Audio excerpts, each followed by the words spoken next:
नमस्कार दोस्तों, आज आपका फिर से स्वागत है हमारे इस YouTube channel the way to IAS में।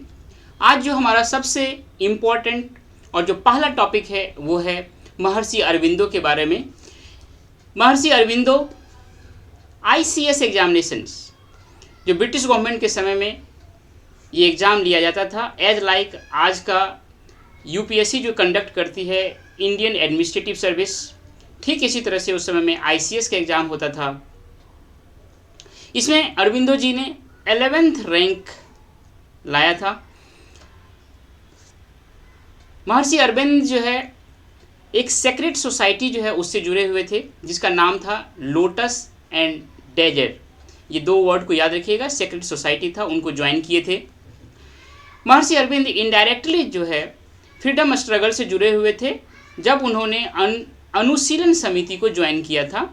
मतलब अनुशीलन समिति को ज्वाइन करके उन्होंने फ्रीडम स्ट्रगल में इनडायरेक्टली जो है कदम रख चुके थे।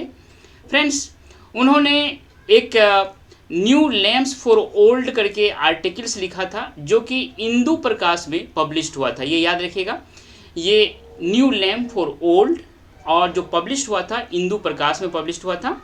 इन्होंने स्टार्ट किया था वंदे मातरम जो इंग्लिश डेली न्यूज़पेपर था, कर्मयोगिन ये इंग्लिश न्यूज़पेपर था, और धर्मा ये बंगाली वीकली था। इस चीज़ को याद रखिएगा, किस लैंग्वेज में था, वीकली था कि डेली था। फ्रेंड्स, महर्षि अरविंदो से ही और फैक्ट है, इन्होंने लिखा था आर्टिकल जिसका नाम आर्टिकल लिखे थे जो है जुगांतर पत्रिका करके है, जो बंगाली न्यूज़पेपर में आया था। उसके बाद इन्होंने लिखा था भवानी मंदिर करके, इन्होंने ये भवानी मंदिर लिखा था जो पम्पलेट पब्लिश्ड हुआ था अनुशीलन समिति में ही। याद रखिएगा, भवानी मंदिर करके एक पम्पलेट था जो पब्लिश्ड हुआ था अनुशीलन समिति में। आर्टिकल उन्होंने लिखा था जुगांतर पत्रिका में। और महर्षि अरविंद को अरेस्ट किया गया था किस केस में? ये केस बहुत इंपॉर्टेंट है, कई बार क्वेश्चन पूछा जा चुका है। अलीपुर बॉम्ब केस में महर्षि अरविंद को अरेस्ट किया गया था 1908 में।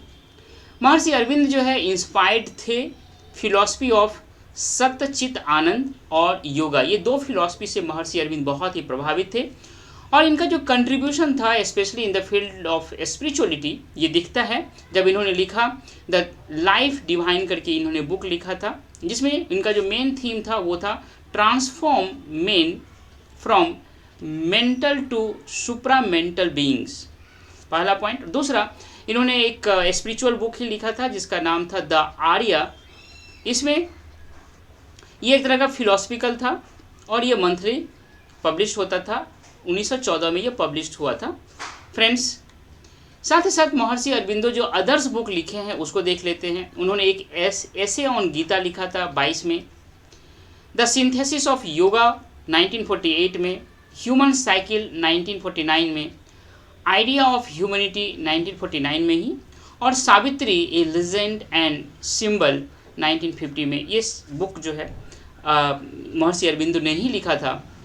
महर्षि अरविंदो ने 1926 में ही एस्टेब्लिश किए थे श्री अरविंदो आश्रम, और इनके जो सहयोगी थे वो थे मीरा अल्फासा।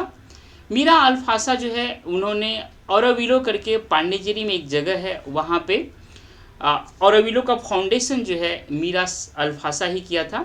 ये एक तरह का सिटी है, इसको सिटी ऑफ डॉन भी बोलते हैं, और ये universal town for peaceful progressive and harmonious existence के लिए जाना जाता है। ये जो पिक्चर दिख रहे हैं ये जो है औरविलो है, पांडिचेरी में ये है। यहाँ पे जाइएगा, मतलब आपको बहुत ही अच्छा लगेगा। फ्रेंड्स, जो इसके बाद हमारा नेक्स्ट टॉपिक है वो है रामना काली टेम्पल। ये चर्चा में क्यों था कि हमारे जो प्रेसिडेंट है कोविंद साहब, ये अभी ढाका गए थे, वहाँ पे रमना काली जो मंदिर है उनका इनॉग्रेशन किए थे। यहाँ पे रेनोवेशन हुआ था, उसके बाद इन्होंने उसका इनॉग्रेट किए थे। फ्रेंड्स, ये जो है रिवाइव्ड श्रीन जो है ये रमना काली टेम्पल, ये एक तरह का सिंबल है spiritual and cultural bond among the people of Indian सब कॉन्टिनेंट। जितने भी इंडियन सब कॉन्टिनेंट कि जितने भी लोग हैं उनमें जो एक कल्चरल एंड स्पिरिचुअल बॉन्ड है, इसका एक सिंबॉलिक जो है प्रदर्शन इस मंदिर से मिलता है। इस मंदिर को डिस्ट्रॉय कर दिया गया था पाकिस्तानी फोर्सेस के द्वारा। 1971 में जो वार चल रहा था उसमें जो पाकिस्तान ने एक ऑपरेशन चलाया था, ऑपरेशन सर्च लाइट, इसके तहत पाकिस्तान ने इस टेम्पल को डिस्ट्रॉय कर दिया था। द ओरिजिनल रमना कालीबारी जो है ये बिल्ड किया गया था। इस ओरिजिनली ये टेम्पल जो बिल्ड किया गया था वो मिडिवल पीरियड में बिल्ड किया गया था, और इनकी जो खासियत था वो सबसे बड़ा खासियत ये था कि इनका जो स्ट्रक्चर था बहुत ही टॉल, बहुत ही लंबा था। इस पिक्चर में आप देख भी रहे हैं फ्रेंड्स। तो ये रमना काली टेम्पल पूछा जा सकता है कहाँ है, ढाका में है, क्यों फेमस है, ये आप जान लिए। इसके बाद जो हमारा टॉपिक है वो है ताई खामती म्यूटनी। ताई खामती म्यूटनी है, 1839 में हुआ था। ताई खामती पीपल जो है उन्होंने ब्रिटिशर्स जो कॉलोनियल लोग थे उनका विरोध किया था, और इसी विरोध में लगभग 82 ब्रिटिशर्स सोल्जर्स को इन्होंने इस विद्रोह में मारे गए थे। अब जान लेते हैं ताई खामती क्या है। ये एक तरह का ट्राइब है जो अरुणाचल प्रदेश में पाया जाता है, और अरुणाचल प्रदेश में भी एक डिस्ट्रिक्ट है नामसाई। इस डिस्ट्रिक्ट में इनका जो कंसंट्रेशन है इस ट्राइब का बहुत ज़्यादा है। जो वर्ड खामताई है इसका मतलब होता है a land full of gold, मतलब सोने से भरा हुआ जमीन का टुकड़ा। ये जो ट्राइब लोग हैं ये जो बुद्धिज़्म पे विश्वास करते हैं, बुद्धिज़्म के फॉलोवर हैं, और बुद्धिज़्म में भी जो थेरवादा संप्रदाय है उनके फॉलोवर हैं। और इनका अपना स्क्रिप्ट है जिसका स्क्रिप्ट का नाम है ताई स्क्रिप्ट। और ये लोग जो डांस परफॉर्म करते हैं उनका नाम है खामती डांस। इसको दूसरे नाम से भी पुकारा जाता है कापुंग नाम के डांस से। फ्रेंड्स ये था ताई खामती म्यूटनी ऑफ 1839। फ्रेंड्स जो नेक्स्ट टॉपिक है ये है आपातानी टेक्सटाइल। ये क्या है आपातानी टेक्सटाइल? चर्चा में इसलिए है क्योंकि रिसेंटली जीआई टैग एप्लीकेशन जो है इसके लिए फील्ड किया गया था। ये अरुणाचल प्रदेश का आपातानी टेक्सटाइल प्रोडक्शन है। इनको जो वूव करने वाले ट्राइब है, इनको बुनने वाले ट्राइब है, उनका नाम ही है आपातानी ट्राइब। इस ट्राइब के नाम पे इस टेक्सटाइल का नाम पड़ा है। इसकी सबसे बड़ी खासियत विशेषता ये है कि ये जियोमेट्रिक शेप का होता है और जिग जैग पैटर्न्स होता है। इस पिक्चर में आप देख रहे हैं जियोमेट्रिक होता है और जिग जैग पैटर्न का है। ये जो है जो वीवर्स होते हैं वो मेनली शॉल्स जो है वीव करते हैं, और इस तरह के शॉल जो है इनको जिग जीरो नाम दिया जाता है और या जिलान नाम से जाना जाता है। और जैकेट भी ये लोग बुनते हैं जिसका नाम है सुपुनतारी। जैकेट का नाम सुपुनतारी है। जब अब जरा हम लोग जान लेते हैं आपातानी ट्राइब के बारे में। ये अरुणाचल प्रदेश में ही एक विलेज है जीरो करके, वहाँ पे सेटल्ड है। इनका जो लोकल लैंग्वेज है वो तानी है, और ये वर्शिप करते हैं सन और मून दोनों को। इनका जो फेस्टिवल है वो दिरी और मयोको फेस्टिवल ये लोग मनाते हैं। तो ये इस तरह से आपने देखा आपातानी टेक्सटाइल से रिलेटेड। आपातानी ट्राइब है, इनका लैंग्वेज क्या है, ये किनको वर्शिप करते हैं, इनका फेस्टिवल क्या है, कहाँ पाया जाता है, ये देखा। फ्रेंड्स जो नेक्स्ट टॉपिक है हमारा कावी आर्ट। ये बहुत इंपॉर्टेंट है। कावी आर्ट जो है एक तरह का वॉल आर्ट फॉर्म है। इनको इंट्रोड्यूस करने वाले जो थे वो पुर्तगीज थे। इसमें जो है ब्राइट रेड कलर को वाइट शेड्स पे बनाया जाता है। इस जो वाइट है ये आप इस पिक्चर में देख रहे हैं, ये जो है ये वाइट शेड्स है, और इसमें जो है रेड जो है ब्राइट रेड कलर से इसको बनाया जाता है। It gets its name from kaav. इसका जो काव नाम, कावी नाम जो है काव से पड़ा है। काव जो है एक तरह का रेड पिगमेंट है और ये पाया जाता है लेटेराइट सॉइल में। फ्रेंड्स ये आप जानते होंगे भारत में कई तरह के सॉइल पाए जाते हैं, उसमें एक जो है लेटेराइट सॉइल है।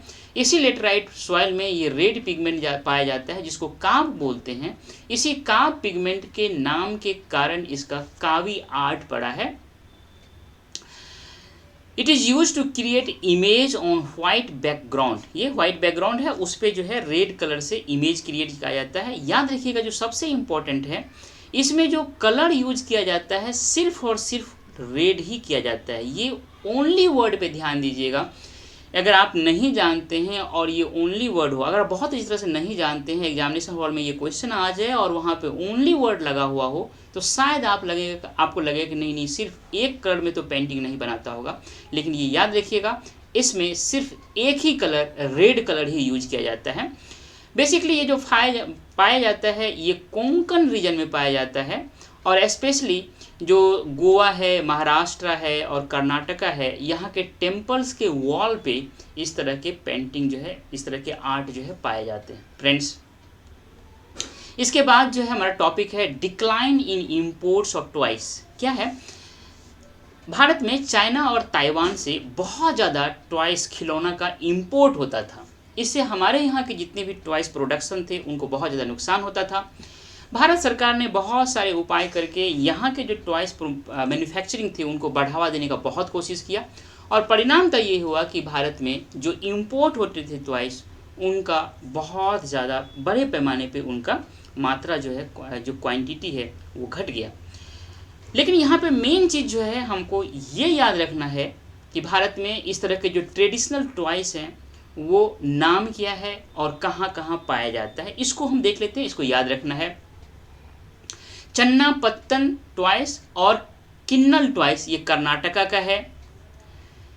इटिकोपाका टॉयज एंड कोंडापल्ली टॉयज ये आंध्र प्रदेश का है। निर्मल टॉयज तेलंगाना का है, और तंजावुर गोलू डॉल्स और चोप्पू सामान ये तमिलनाडु का ही है।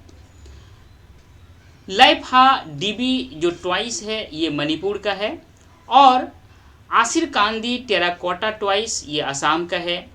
Sambalpur toys and paper mache and stone toys ये ओडिशा का है। Chankara a toy with whistle. Ghuggu rattle box for babies and लट्टू, जो लट्टू खेलते हैं हम लोग, स्पिनिंग टॉप एंड हैंड वानी किचन सेट्स। ये जितने भी हैं जो अभी मैंने नाम लिया, ये सारे टॉयज जो हैं, जो ट्रेडिशनल टॉयज है, ये पंजाब में पाया जाता है। और थिगदा धिंगला ये जो टॉयज है, ट्रेडिशनल टॉयज है, ये गुजरात में पाया जाता है। तो इस तरह से आप याद रखिएगा कहाँ कहाँ कौन सा ट्रेडिशनल टॉयज भारत के किस राज्य में पाया जाता है। ये चूँकि कल्चर का पार्ट है तो यहाँ से क्वेश्चंस आने की संभावना है फ्रेंड्स। जो नेक्स्ट टॉपिक है हमारा वर्नाकुलर इनोवेशन प्रोग्राम, इसको शॉर्ट में VIP बोलते हैं। इसको लॉन्च किया गया है नीति आयोग के द्वारा और अंडर अटल इनोवेशन मिशन के तहत। इसका पर्पस है empower innovators entrepreneurs in 22 mother tongues. इसमें क्या करना है, to build necessary capacity for VIP मतलब वर्नाकुलर इनोवेशन प्रोग्राम। इसके लिए हमें एक वर्नाकुलर टास्क फोर्स बनाया जाएगा। इच 25 शेड्यूल लैंग्वेज जो है उनके लिए बनाया जाएगा। जितने भी 22 जो शेड्यूल लैंग्वेज है उनके लिए ये वर्नाकुलर टास्क फोर्स बनाया जाएगा। इसके तहत, इस प्रोग्राम के तहत जो इच टास्क फोर्स होगा उसमें जो कंप्राइजेज, उसके जो अंग होंगे, वर्नाकुलर लैंग्वेज टीचर्स होंगे, उस लैंग्वेज के सब्जेक्ट के एक्सपर्ट्स होंगे, टेक्निकल राइटर्स होंगे, leadership of regional Atal incubator centres जो है ये इसके अंग होंगे, ये सारे इस टास्क फोर्स के। तो ये था वर्नाकुलर इनोवेशन प्रोग्राम। ये क्वेश्चन पूछा जाएगा कि किसके द्वारा लॉन्च किया गया है और किस मिशन के अंडर है ये, इनका मेन उद्देश्य क्या है। जो हमारा नेक्स्ट टॉपिक है वो है प्रधानमंत्री युवा स्कीम। याद रखिएगा युवा स्कीम क्या है। युवा का फुल फॉर्म है young upcoming and versatile authors scheme है ये। नेशनल बुक ट्रस्ट जो है under the ministry of education, इन्होंने अनाउंस किया है कि सिलेक्शन करेगा 75 ऑथर्स अंडर दिस युवा स्कीम, प्रधानमंत्री युवा स्कीम। युवा जो है एक तरह का पार्ट है India at the rate of 75 project. क्या है 75 मतलब आज़ादी का अमृत महोत्सव जो होगा उसी के तहत एक तरह का, उसी का एक पार्ट है ये। इसका ऑब्जेक्टिव है कि प्रमोट करना है यंग जनरेशन राइटर्स को। किस थीम पे लिखने वाले राइटर्स को, जो कि अभी तक unsung heroes and freedom fighters हैं, मतलब ऐसे हीरोज़ हमारे और जो फ्रीडम फाइटर्स है वो जो गुमनामी में खो गए हैं उन पे रिसर्च करना, उसके बारे में लिखना, ये जो है ऑब्जेक्टिव्स है इस प्रोजेक्ट के तहत। इसका जो एम है कि ऐसे 75 एस्पिरेंट्स को ट्रेंड करना जिनका एज की 30 ईयर से कम हो और वो अपने आप को एक्सप्रेस करे और इंडिया को और इंडिया के कल्चर एंड लिटरेचर को ग्लोबली प्रोजेक्ट करें। फ्रेंड्स, ये था प्रधानमंत्री युवा स्कीम।